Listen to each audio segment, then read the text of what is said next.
नमस्कार। आपका वैदिक ज्योतिष में बहुत बहुत स्वागत है। आज हम बात करेंगे। आज का जो टॉपिक है वह है चंद्रमा की महादशा। तो ये लेक्चर और यह दशा दोनों इसलिए बहुत ज़्यादा इम्पोर्टेंट हैं क्योंकि चंद्रमा की महादशा डिसाइड करती है कि आपकी मनोस्थिति क्या रहने वाली है। अगर आपकी मनोस्थिति है वो क्या होगी, वह आपकी चंद्रमा की महादशा डिसाइड करती है। वो आपको बताएंगे आगे कैसे। आप जिस भी महादशा में पैदा होते हैं उस ग्रह का प्रभाव आपके ऊपर जिंदगी भर रहता है, क्योंकि उस ग्रह से आ रहे हैं, आप उस ग्रह से आ रहे हैं। जैसे कि जितने भी संत महात्मा होते हैं वो हमेशा 9वें या 12वें घर की दशा के अंदर पैदा होते हैं और उसी दशा के अंदर उनकी मृत्यु होती है। जितने भी लोग लड़ाई झगड़ा करने वाले होते हैं उनका संबंध वे उस दिशा और ऐसे ग्रह की दशा में पैदा होंगे जिसका संबंध या तो छठे घर से होगा या वे छठे घर के मालिक हो। जो ग्रह होगा जिसकी दशा चल रही होगी उस समय वह छठे घर का मालिक होगा या छठे घर में बैठा होगा।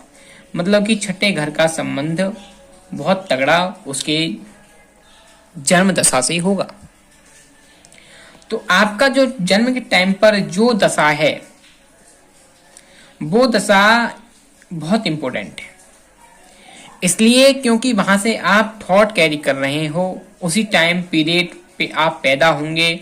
और चंद्रमा की जो दशा है, चंद्रमा ना मन की स्थिति है, मन की स्थिति है चंद्रमा की दशा के अंदर क्या हुआ कि आपको लगेगा कि मैं घर छोड़ के चला जाऊं।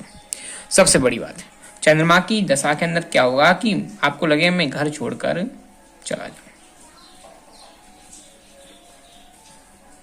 मेरे को कंफर्ट चाहिए।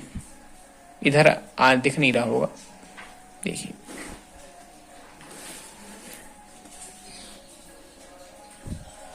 मेरे को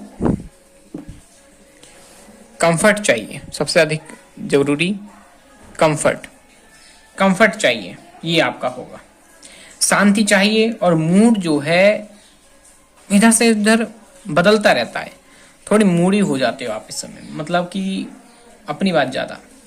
चंद्रमा की महादशा के अंदर जो सबसे ज्यादा इंपॉर्टेंट रेमेडी है, इसकी रेमेडी क्या है कि ऐसा ना हो, तो रेमेडी इसकी, जैसा आप खाना खा रहे हैं वो खाना कैसा है आपको पहले ये पता होना चाहिए। अगर आप फूड कंट्रोल कर लेते हैं कि हमें कैसा खाना खाना है, सात्विक, कैसा खाना खाना है, सात्विक, ये फूड कंट्रोल कर लीजिए कि हमें सात्विक खाना खाना है, तो आपकी चंद्रमा की महादशा बहुत अच्छी जाएगी। क्योंकि जैसा आप खाना खा रहे हैं बिल्कुल वैसे ही आपके विचार बन रहे हैं। विचारों का ही तो खेल है, चंद्रमा विचार का ही तो कारक है, मन का ही तो कारक है। आप 6 दिन लगातार पित्त वाला जो खाना होता है वो खाइए। जैसे कि लाल मसूर की दाल पित्त पैदा करती है, ऐसा इसलिए पित्त वाला जो है खाना खाकर देखिए। जैसे कि जो भी मतलब पित्त बढ़ाने वाली चीजें हों वो खाइए। मिर्चें हैं ज्यादा, अदरक पित्त बढ़ाने वाला होता है, मसूर की दाल होती है, आप वो सब खाइए। आप देखेंगे दिन में आपको गुस्सा आने की प्रवृत्ति बन जाएगी, मतलब कि गुस्सा आपका प्लस हो जाएगा। आप लगातार चंद्रमा का भोजन खाइए। जैसे चंद्रमा का भोजन क्या, जैसे कि आप ऐसे जानवर गाय का दूध पी रहे हैं या ऐसा सफेद कोई खाना खाइए, बहुत ही अच्छा है। जैसे कि गाय ना एक ऐसा प्राणी है जो कि बहुत ही ज्यादा निर्दोष है, उसके अंदर छल कपट नहीं है, वो हमेशा देने के स्तर पर रहता है, मन से क्लीन होता है। तो आपकी प्रवृत्ति भी 6-7 दिन के अंदर धीरे धीरे बदलने लगेगी। मतलब कि गाय के दूध को बहुत इफेक्टिव इसमें माना जाता है। अगर आप जब ऐसा खाना खाते हैं तो आप वैसा ही सोचेंगे, मतलब सात्विक ही सोचेंगे। तो चंद्रमा की महादशा के अंदर अगर मन को कंट्रोल करना है तो सबसे पहला जो रेमेडी है ना, वो आपके खाने का है। आप किस तरीके से खा रहे हैं। आप ना हमेशा एक ह्यूमन हैबिट है, मतलब ह्यूमन की हैबिट होती है कि जो भी काम करने को मना करा जाए वही करता है। इसलिए बहुत ही ज्यादा जो है आपको संभल कर चलना होगा। अब जैसे कि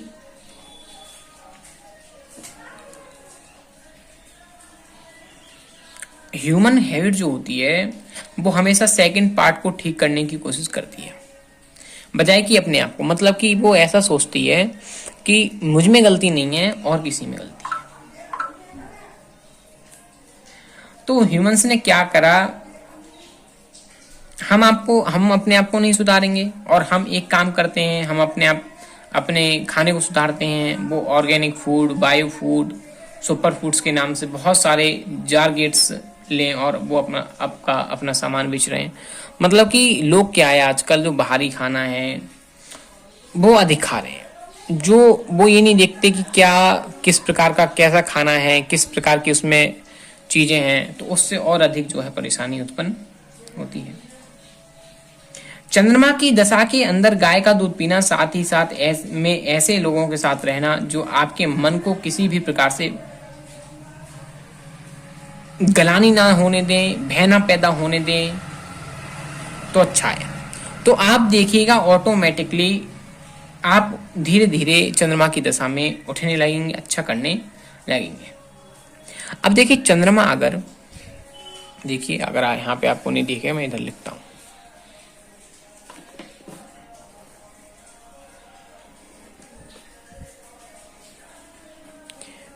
चंद्रमा और मंगल, ये बहुत ही इंपॉर्टेंट।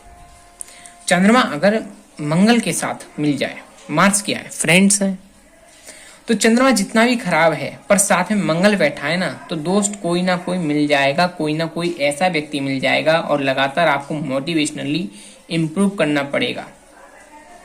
मतलब कि ऐसा दोस्त मिलेगा जो आपको इंप्रूव करने के लिए होगा।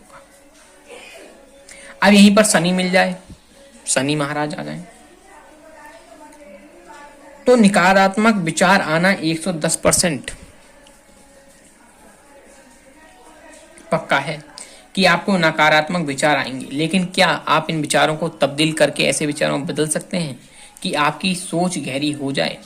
तो जिसका चंद्रमा शनि होता है, चंद्रमा और शनि इकट्ठा होता है, वह व्यक्ति कम बोलता है, चीजें अपने आप तरकता है और बहुत गहरा सोच सकता है। तो एटलीस्ट आप दिमाग की प्रवृत्ति नहीं बदल सकते हैं कि आपको गहरा सोचना है। आप सोचना तो बदल सकते कि हमें कहां पर सोचना है, ऐसा तो हम सोच सकते हैं। जितने भी रिसर्चर्स होते हैं, मुझे बोलना नहीं आ रहा, रिसर्चर्स जो होते हैं उनको चंद्रमा शनि मिलता है, मतलब चंद्रमा और शनि की युति होती है। पर उस चंद्रमा शनि को आप इस्तेमाल करना चाहिए कि किस प्रकार से इस्तेमाल कोई करता है। और अगर आपका चंद्रमा और राहु बैठा हो साथ, तो आपको पता है, या चंद्रमा के साथ कोई बकरी ग्रह, चंद्रमा राहु हो या चंद्रमा बकरी कोई ग्रह हो, तो आपको पता है आप डायरेक्टली ना सिंपल तरीके से सोचते हैं, डायरेक्टली बहुत अच्छे से सिंपल तरीके से सोचते हैं।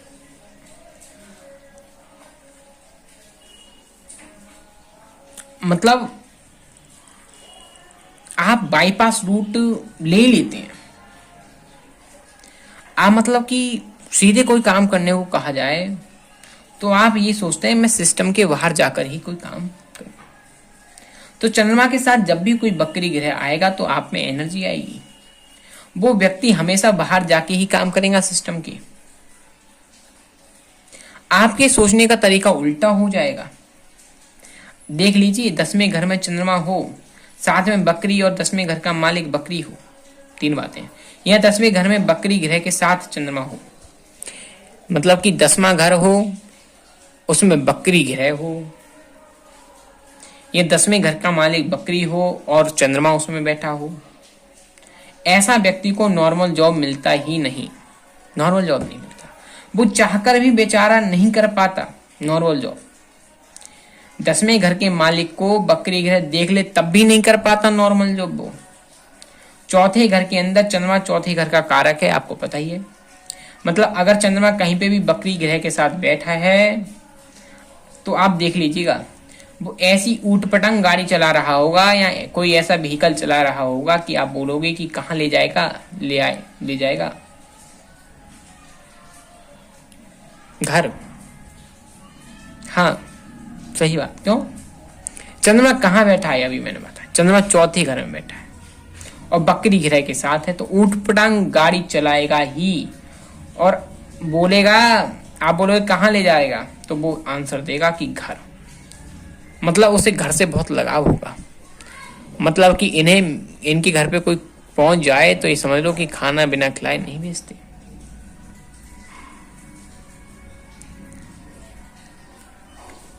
और इनका जो घर होता है बहुत अजीब तरीके से बना है।